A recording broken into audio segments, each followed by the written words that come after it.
நாங்கள் ஒருத்தர் சந்தித்தோம், விருப்பப்பட்டோம். அப்புறம் அவருக்கு கல்யாணம் ஆகிருக்குன்றதெல்லாம் தெரியும். ஆனால் தெரிஞ்சிருந்து நான் அவர் வாழ்க்கையில் குறுக்கிட்டு இருக்கக்கூடாது. அதுதான் நியாயம். நான் செஞ்சது தப்பு தான். அதுக்கு தண்டனையை நான் அனுபவிச்சிட்டேன். கண்டிப்பாக தண்டனை அனுபவிச்சிட்டேன். அதுக்கப்புறம் நான் ஒரு 7 வருஷம் அவரோட வாழ்ந்தேன்.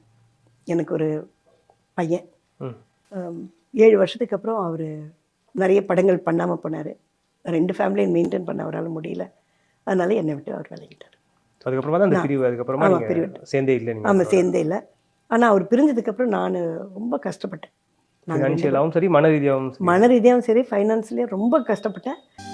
இந்த அம்மாவினுடைய பதிவை பார்க்கும்போது எனக்கு உங்ககிட்டையும் சில விஷயங்கள் சொல்லிக்கணும் அப்படின்னு நான் எதிர்பார்த்து தான் இந்த வீடியோ பதிவிடுறேன்.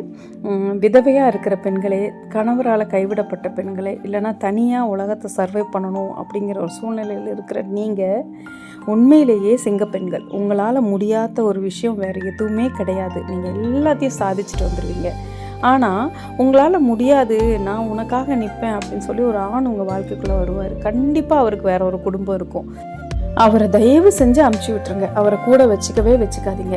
ஏன்னா அவர் அங்கே இருந்துட்டு இங்கே வந்து 2 குடும்பத்தையும் கெடுக்கிறதுக்கு அவர் அங்கேயே இருக்கிறது அவருக்கு நல்லது. அது மட்டும் இல்லாமல் உங்களால் முடியுமா? உங்களால் நிச்சயமாக முடியும். உங்கள் குடும்பத்தை நீங்கள் பார்த்துக்க முடியும். உங்கள் பிள்ளைகளை உங்களால் வளர்க்க முடியும். உங்களுக்கு நல்ல வேலை செய்ய முடியும்.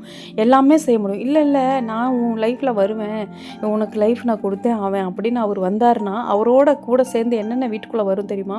அசிங்கம், அவமானம், விபச்சாரிங்கிற பட்டம். ஏன்னா ஆண்களுக்கு இந்த உலகத்தில் என்னைக்குமே கெட்ட பேர் கிடையாது. பெண்களுக்கு மட்டும்தான் கெட்ட பேர். நல்லா புரிஞ்சுக்கோங்க.